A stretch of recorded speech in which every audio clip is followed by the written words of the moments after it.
को आर्थिक स्वावलंबन की ओर अग्रसर बड़ा करने में एक बड़ी भूमिका का निर्वहन किया।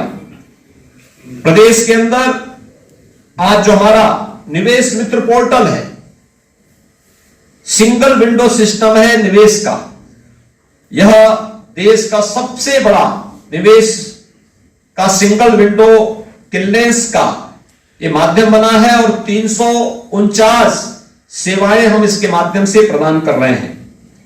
और प्रदेश ने एंटी भूमाफिया टास्क फोर्स के माध्यम से भी प्रदेश के अंदर 66,000 हेक्टेयर लैंड को भूमाफियाओं के कब्जे से मुक्त करा करके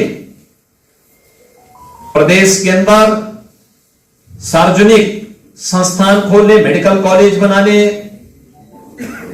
तमाम प्रकार के विश्वविद्यालयों की स्थापना करने, डिफेंस कॉरिडोर के साथ साथ निवेश का एक लैंड बैंक बनाने में भी सफलता प्राप्त की है।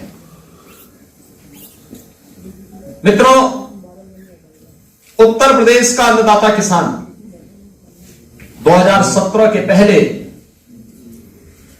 राज्य सरकार की, उस समय की राज्य सरकार की उपेक्षा के कारण आत्महत्या करने के लिए मजबूर हुआ था।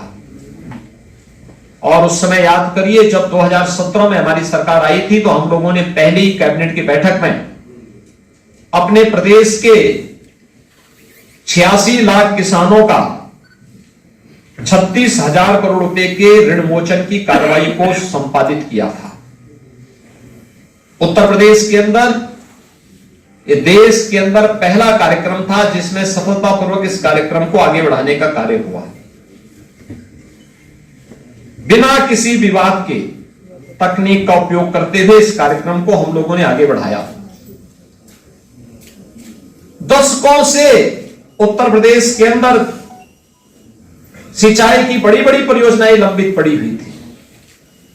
मध्य गंगा नहर परियोजना, पूर्वी गंगा नहर परियोजना, राजघाट नहर परियोजना, कनहर सिंचाई परियोजना, सरयू नहर राष्ट्रीय परियोजना, बाण सागर नहर परियोजना, अर्जुन सहायक परियोजना, ऐसे ही परियोजनाएं लंबित पड़ी हुई थी।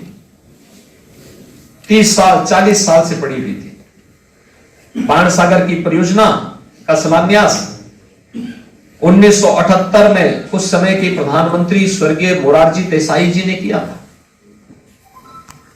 अभी हमारी सरकार ने प्रधानमंत्री जी के कर कमलों से सरयू नहर राष्ट्रीय परियोजना का लोकार्पण करवाया है। सरयू नहर राष्ट्रीय परियोजना, उस समय के योजना आयोग ने इस योजना को 1971 में 72 में इस योजना को बनाया था और तब से लंबित पड़ी हुई थी। पिछली सरकारें पैसा नहीं देती थी, कार्य नहीं करती थी। पैसा चला भी गया तो ठेकेदारी के चक्कर में कार्य विवादित होता था, कार्य कभी पूरा नहीं हो पाया। आज मुझे बताते हुए प्रसन्नता है कि प्रदेश सरकार ने बाण सागर परियोजना, सरयू नहर राष्ट्रीय परियोजना, अर्जुन सहायक परियोजना जैसी, बंडई परियोजना जैसी लगभग 18 परियोजनाओं को हम अब तक पूरा कर चुके हैं। और इसके कारण प्रदेश के अंदर 21,37,000 हेक्टेयर लैंड को सिंचन की अतिरिक्त सुविधा प्राप्त हुई है। प्रदेश सरकार ने इसके माध्यम से लगभग 37 से 38 लाख किसान इससे लाभान्वित हुए हैं। प्रदेश के अंदर मूल्य समर्थन योजना के अंतर्गत किसानों को न्यूनतम समर्थन मूल्य पर उनकी उपज का दाम मिले। 2017 के पहले ये नहीं हो पाता था। आड़ती हावी थे, किसान को उनकी उपज का उचित दाम नहीं मिलता था और जो आड़ती भी लेते थे, जिन आड़तियों से भी खरीदा जाता था, वह भी पर्याप्त मात्रा में नहीं खरीदा जाता था। मुनाफा आड़ती कमाता था, किसान को नहीं मिलता था। इस सब के बावजूद अगर मैं बहुजन समाज पार्टी के 5 वर्ष की सरकार की चर्चा करूं तो किसान से सीधे नहीं, आड़तियों के माध्यम से 240 लाख मीट्रिक टन उनके द्वारा क्रय किया गया था। समाजवादी पार्टी की सरकार के समय 12 से 17 के बीच 217 लाख मीट्रिक टन खरीदा गया। और अगर मैं विगत 5 वर्ष के अंदर की बात करूं तो इसी 5 वर्ष के दौरान किसानों के साथ सीधे क्रय जो किसानों से हुआ और एमएसपी का लाभ उसे दिया गया, यह संख्या है 494 लाख मीट्रिक टन का। 494 लाख मीट्रिक टन अकेले इस सीजन में अब तक हम 62 लाख मीट्रिक टन से अधिक का धान का क्रय कर चुके हैं। ये धान और गेहूं की जो क्रय की स्थिति प्रदेश के अंदर होनी चाहिए थी, अगर पिछले 15 वर्षों के डाटा को अगर आप देखेंगे तो समाजवादी पार्टी और बहुजन समाजवादी पार्टी के समय में किसानों से सीधे क्रय नहीं होता था, मुनाफा आड़ती कमाता था। उस सब के बावजूद उनका दोनों को मिलाकर के जितना है उससे ज्यादा अकेले 5 वर्ष के अंदर भारतीय जनता पार्टी की डबल इंजन की सरकार ने खरीदा है। ऐसे ही प्रदेश के अंदर जब हम किसानों को भुगतान की बात करें तो उन सरकारों के समय जो भुगतान आड़तियों को होता था 10 वर्ष में हुआ है 54,000 करोड़ रुपए का भुगतान, और भारतीय जनता पार्टी की डबल इंजन की सरकार के समय 5 वर्ष में हुआ है 87,000 करोड़ रुपए का भुगतान। गन्ना किसान उत्तर प्रदेश में समाजवादी पार्टी और बहुजन समाजवादी पार्टी की सरकार के समय प्रदेश की 29 चीनी मिलें बिकी थी, औने पौने दाम पे बिकी थी। चीनी मिलें बंद हो गई थी, गन्ना किसान बदहाल था। पिछले 5 साल के दौरान भले ही 2 साल कोरोना ने व्यवधान डाले हों, लेकिन तब भी कोई चीनी मिल बंद नहीं हुई। गन्ना किसानों को अब तक उत्तर प्रदेश सरकार 1,57,000 करोड़ रुपए का गन्ना मूल्य भुगतान कर चुकी है। और यही नहीं, हम लोगों ने 3 नई चीनी मिल लगाई। चौधरी चरण सिंह जी जो किसानों के मसीहा थे, उनके स्वयं की कर्म भूमि पर छपरौली में रमाला चीनी मिल की स्थापना करके वह चालू हो चुकी है। ऐसे ही बस्ती जनपद के मुंडेरवा में जहां किसानों पर गोली चली थी, वहां पर भी नई चीनी मिल अपनी पूरी क्षमता के साथ कार्य कर रही है। और गोरखपुर के पिपराइच चीनी मिल बंद कर दी गई थी, औने पौने दाम पे बेच दी गई थी। पिछली सरकारों के समय वहां भी एक नई चीनी मिल लग चुकी है। 20 नई चीनी मिलों के आधुनिकीकरण के साथ राज्य सरकार कार्य कर रही है और लगातार इस दिशा में आगे कार्य कर रही है।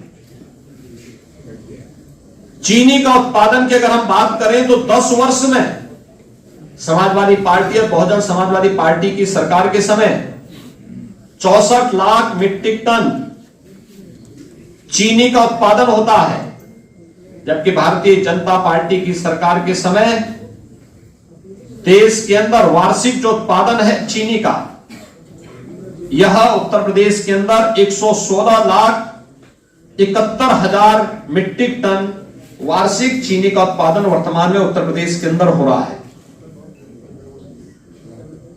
चीनी की खपत नहीं है तो हम शुगर केन से इथेनॉल बना सकते हैं। बहुजन समाजवादी पार्टी की सरकार के समय 7 से 12 के बीच में 58 करोड़ लीटर इथेनॉल का उत्पादन हुआ। समाजवादी पार्टी की सरकार के समय 142 करोड़ लीटर इथेनॉल का उत्पादन हुआ। और भारतीय जनता पार्टी की सरकार के समय भारतीय जनता पार्टी की डबल इंजन की सरकार ने 348 करोड़ लीटर इथेनॉल का उत्पादन प्रदेश के अंदर किया है। कृषक दुर्घटना बीमा यह केवल बीमा कंपनियों की मनमानी का आधार बन गया था। भारतीय जनता पार्टी की डबल इंजन की सरकार ने इस योजना के अंतर्गत न केवल किसान बल्कि बटाईदार को भी लेकर के प्रदेश के अंदर 2451 करोड़ रुपए की धनराशि किसान और बटाईदार परिवारों को, किसान का परिवार, बटाईदार, इन सबको अब तक उपलब्ध करवाया है। और जो लाभार्थी हैं इनकी संख्या लगभग 54,000 लोग इससे लाभान्वित हुए हैं।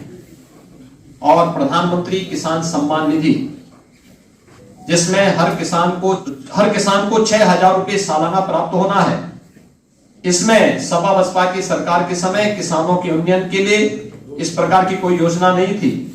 आज 2,57,00,000 किसानों को इसका लाभ दिया जा रहा है और इसमें 42,414 करोड़ रुपए अब तक अन्नदाता किसानों के खाते में उपलब्ध कराया जा चुका है। मित्रों, महिला सशक्तिकरण यह केवल एक नारा नहीं था, बल्कि हकीकत में भी उत्तर प्रदेश के अंदर देखने को मिला।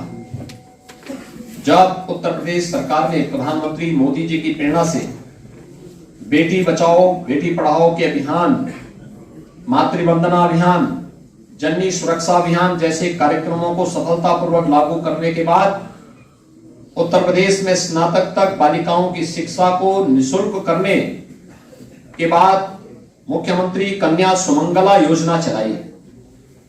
मुख्यमंत्री कन्या सुमंगला योजना में 11,57,000 बेटियां अब तक लाभान्वित हो रही हैं और इसने उत्तर प्रदेश के लिंगानुपात को भी सुधारने में बड़ी मदद की है। बैंकिंग कॉरेस्पॉन्डेंट सखी, हर ग्राम पंचायत में बैंकिंग की सुविधा उपलब्ध करवाने के लिए एक बैंकिंग कॉरेस्पॉन्डेंट सखी वर्तमान में कार्य कर रही है। गांवों में, जिस गांव में जो व्यक्ति निवास करता है, उस गांव में उसने अगर अपना मकान